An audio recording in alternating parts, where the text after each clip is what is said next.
నవరాత్రి 7వ రోజు శక్తి స్వరూపిణి అయిన కాళికాదేవిని ఆరాధిస్తారు. కాళికామాత యొక్క రూపం భయంకరంగా ఉంటుంది. ఆమె జ్వాలాముఖిలా ఉద్భవించి నలుపు వర్ణంతో ఉగ్ర రూపంతో నాలుకను బయటకు చాచి రక్తంతో తడిసిన ఖడ్గం చేత పట్టుకొని రాక్షసులను సంహరించే రూపంలో ఉంటుంది. ఈ రోజు వీడియోలో కాళీమాత యొక్క పుట్టుక గురించి, కాళీమాత రాక్షసులను ఏ విధంగా సంహరించి చాముండేశ్వరిగా ప్రసిద్ధి చెందారో దాని వెనుక ఉన్న 2 ఆసక్తికరమైన కథల గురించి, కాళికామాత పటాలు మీరు ఎప్పుడైనా చూస్తే ఆమె యొక్క పాదాల కింద శివుడు ఉంటాడు. అలా ఉండడానికి కారణం ఏమిటి, అలాగే సంతానాన్ని ప్రసాదించే కాళికామాత యొక్క ఆలయం ఎక్కడ ఉంది, ఇంకా దేశంలో ప్రసిద్ధి చెందిన 10 కాళికామాత యొక్క ఆలయాల గురించి వివరంగా తెలుసుకుందాం. నవరాత్రి శక్తి రూపాలలో కాళికాదేవి అత్యంత శక్తివంతమైనది. సృష్టికి పూర్వమున్న అంధకార రూపమే కాళీ స్వరూపమని, కాలాన్ని లయింపజేసేదని చెబుతారు.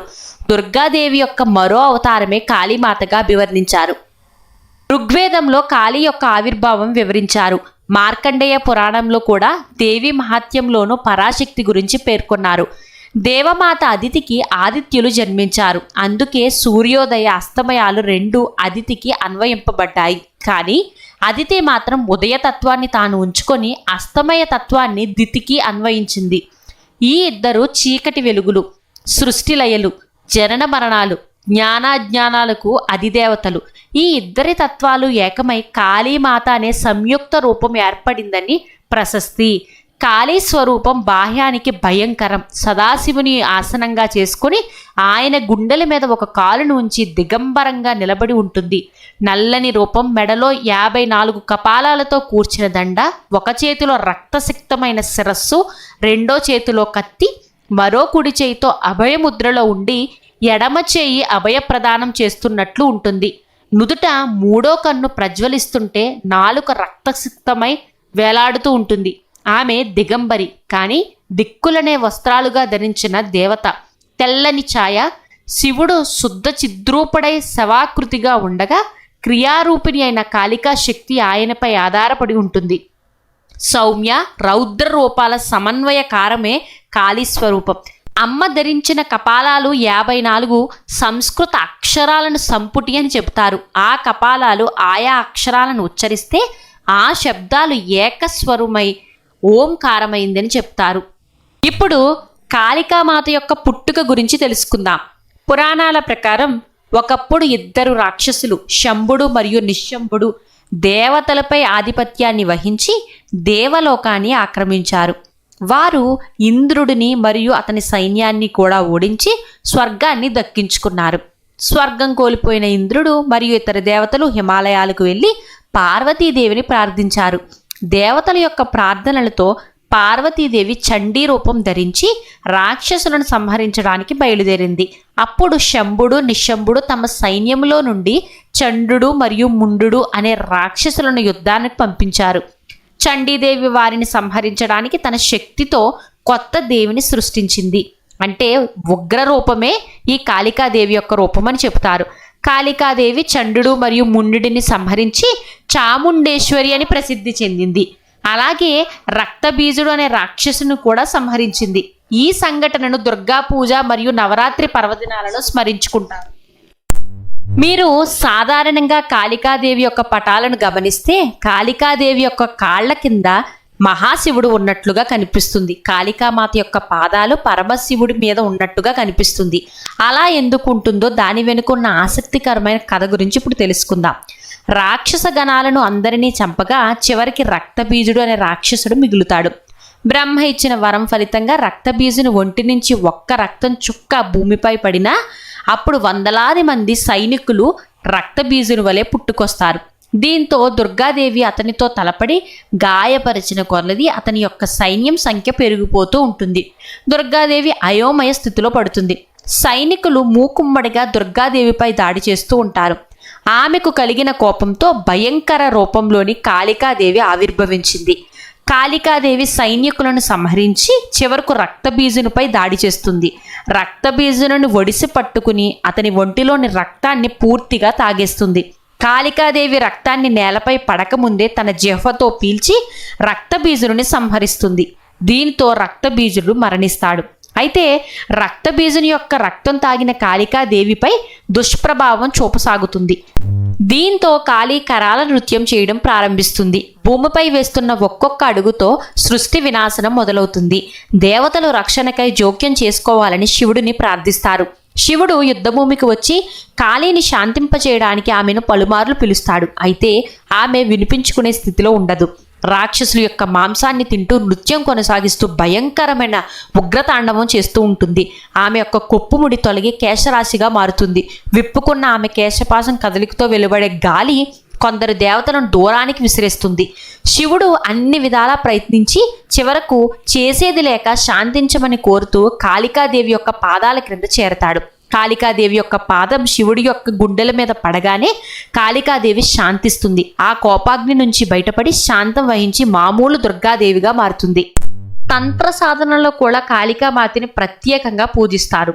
తంత్ర సాధనలో శివ శక్తుల యోగమే సృష్టి కారణమని భావిస్తారు. అందువలన శక్తి ఆరాధన, ముఖ్యంగా కాళికాదేవి యొక్క ఆరాధన తంత్రయోగంలో అత్యంత ప్రధానమైనది.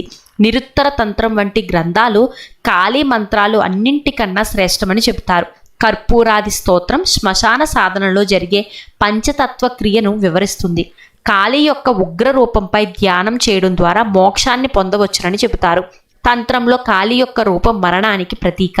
కానీ భయం జయించినప్పుడు అదే కాళీ రూపం మోక్షదాయినిగా మనకు కనబడుతుంది.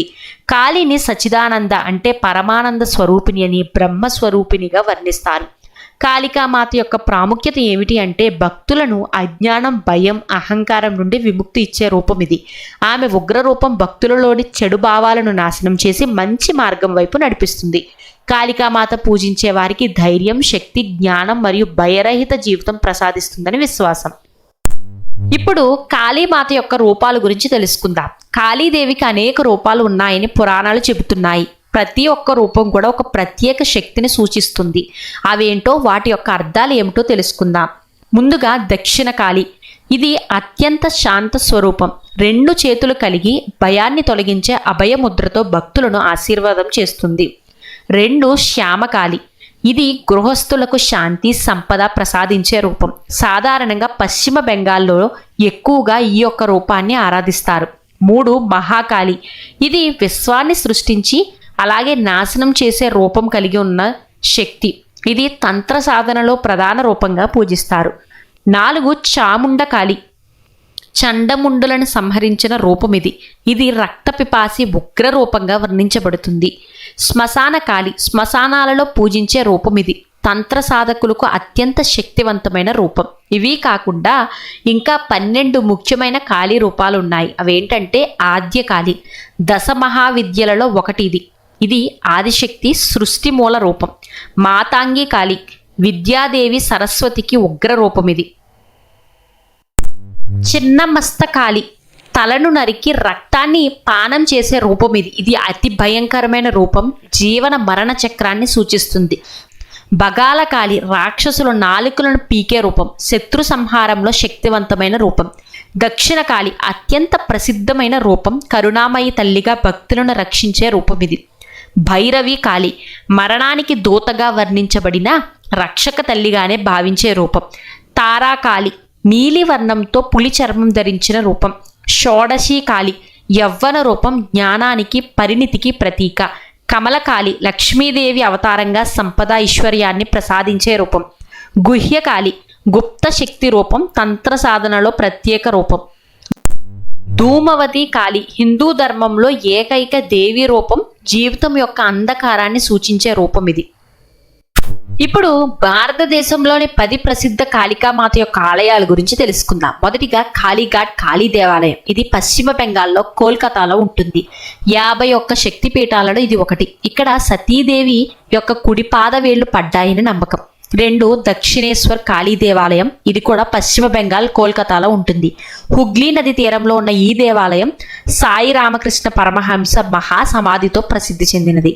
3 మహాకాళి లేదా హరసిద్ధి మాత ఆలయం. ఇది మధ్యప్రదేశ్ ఉజ్జయినిలో ఉంటుంది. ఇక్కడ సతీదేవి యొక్క పై పెదవి పడ్డదని పురాణం చెబుతుంది. 4 కామాఖ్య ఆలయం. ఇది అస్సాంలో ఉంటుంది. ఇక్కడ ఆదిశక్తి యొక్క యోని భాగం పడ్డదని నమ్ముతారు. ఇది శక్తిపీఠాలలో అత్యంత శక్తివంతమైన పీఠం. 5 కృపామయి కాళీ ఆలయం. ఇది పశ్చిమ బెంగాల్లో ఉంటుంది. హుగ్లీ నది తీరాన ఉన్న ఈ ఆలయం ఆధ్యాత్మిక దృష్టితో ఎంతో ప్రాధాన్యం కలిగినది. 6 చాముండాదేవి ఆలయం. ఇది హిమాచల్ ప్రదేశ్లోనే ఉంది. చండముండులను సంహరించిన రూపం ఇక్కడ ఆరాధించబడుతుంది. 7 తారాపీఠ్ ఆలయం. పశ్చిమ బెంగాల్లో ఉన్న ఈ అద్భుత శక్తిపీఠం అద్భుతాలు మంత్రశక్తులకు ప్రసిద్ధి చెందినది. 8 మానసాదేవి మందిరం. ఇది హర్యానాలో ఉంది. మానసాదేవి శక్తి రూపాలలో ప్రసిద్ధి చెందిన ఆలయం. 8 భద్రకాళి ఆలయం. ఇది భారతదేశ వ్యాప్తంగా ఉన్న గొప్ప ఆలయం. అనేక ప్రదేశాలలో ఉన్న ఈ ఆలయాలు కాళి యొక్క శాంత స్వరూపాన్ని సూచిస్తాయి. 9 కాళికాంబల్ ఆలయం. ఇది తమిళనాడు చెన్నైలో ఉంటుంది. ఇక్కడ కాళికాంబల్ దేవిని ఘోర రూపంలో ఆరాధిస్తారు. ఛత్రపతి శివాజీ ఈ ఆలయాన్ని దర్శించినట్లు చరిత్ర చెబుతుంది. ఇప్పుడు సంతానాన్ని ప్రసాదించే కాళికామాత ఆలయం ఎక్కడ ఉందో తెలుసుకుందాం. ఇది ఉత్తరప్రదేశ్లో ఉన్న అంబాలాలోని కాళికాదేవి ఆలయం. ఇక్కడ కాళికాదేవిని పూజించే విధానమే ప్రత్యేకంగా ఉంటుంది. దీనినే కాళీ దుఃఖభంజని ఆలయం అని అంటారు. మహిళలు ఇక్కడ ఉన్న అమ్మవారిని పాలతో స్నానం చేయిస్తే ఆ తల్లి యొక్క దీవెనలు లభిస్తాయని, ముఖ్యంగా సంతానం వృద్ధి చెందుతుందని నమ్ముతారు. అంబాలాలోని కాళీ దుఃఖభంజని ఆలయంలో కాళికాదేవిని నవరాత్రుల్లో పాలతో అభిషేకం చేయిస్తారు. ఇలా అమ్మవారికి పాలతో అభిషేకం చేయడానికి ఉదయం నుంచి భక్తులు ఆలయానికి బారులు తీరుతారు. ఇలా నవరాత్రుల్లో అమ్మవారిని పాలతో అభిషేకం చేసే దేవాలయాలు భారతదేశంలో 2 మాత్రమే ఉన్నాయని, అందులో ఈ ఆలయం ప్రత్యేకమైనదని చెబుతారు. అమ్మవారికి చేయించే పాలాభిషేకం గురించి ఈ ఆలయంలో చాలా ప్రసిద్ధి చెందినది. కాళికాదేవిని పూజించడం వల్ల భక్తుల యొక్క అజ్ఞానం తొలగిపోతుంది. చెడు శక్తులు మరియు భయాలు దూరం అవుతాయి. భయంకరమైన రూపంలో ఉన్నప్పటికీ ఆమె యొక్క అసలు స్వరూపం పరమ కరుణామయి. కాళికామాతను సృష్టి స్థితి లయ చక్రంలో లయకారిణిగా, కాలాన్ని జయించేవారిగా భావిస్తారు. ఆమె భక్తుల యొక్క పాపాలను నాశనం చేసి మోక్షాన్ని ప్రసాదించే కరుణామయిగా భావిస్తారు.